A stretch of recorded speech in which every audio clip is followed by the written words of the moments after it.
સ્વાગત છે ફરીકવાર આપણી યુટ્યુબ ચેનલ નકુમરીશની અંદર ખેડૂતો માટે ખુશીના સમાચાર મળી રહ્યા છે। જે ખેડૂત મિત્રો કપાસનું વાવેતર કરે છે એના માટે સરકાર છે એ વાવેતર કરવા માટે સહાય આપશે। મિત્રો આ વખતે વાત કરીએ એની અંદર છે બે અલગ અલગ કપાસની ખેતી માટે છે સહાય છે, જેમાં કપાસના પાકમાં સંકલિત વ્યવસ્થાપન જે કહેવાય ને કે જે વાવેતર છે 90/60ના હિસાબે હશે તો તમને 14,000 રૂપિયા સુધીની સહાય છે ખાતા દીઠ છે વધુમાં વધુ 2 હેક્ટરની મર્યાદામાં જે કહેવાય ને કે મળવાપાત્ર થશે। જો કપાસનો ગાળો છે 90/30 સેન્ટીમીટરનો હોય બરાબર, તો એમાં જે વાવેતર માટે નિર્દેશન માટે છે 27,000 સુધીની સહાય છે તમને મળવાપાત્ર થશે। ખાતર દીઠ વધુમાં વધુ 2 હેક્ટરની મર્યાદામાં આ સહાય છે મળવાપાત્ર થશે।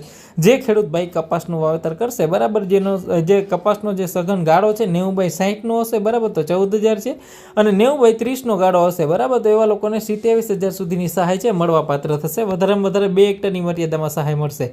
એના માટે ફોર્મ છે તમારે આઈ ખેડૂત પોર્ટલ ઉપર જ ભરવાનું છે। આ ફોર્મ શરૂ થઈ ગયા છે, એના માટે આધાર કાર્ડ 7/12/8 બેંક પાસબુક અને જાતિનો દાખલો લાગુ પડતો હોય તો બરાબર। આ અત્યારે જે જિલ્લાઓની વાત કરીએ કયા કયા જિલ્લામાં, તો કે રાજકોટ, જામનગર, સુરેન્દ્રનગર, ભાવનગર, ગાંધીનગર, સાબરકાંઠા, બનાસકાંઠા, છોટાઉદેપુર, ગીર સોમનાથ, અમરેલી, બોટાદ, ભરૂચ, અમદાવાદ, વડોદરા, કચ્છ, નર્મદા, મહેસાણા, અરવલ્લી, મોરબી, જૂનાગઢ અને પાટણ જિલ્લા માટે લાગુ છે। આટલા જિલ્લાઓ છે એ ફોર્મ ભરી શકશે મિત્રો।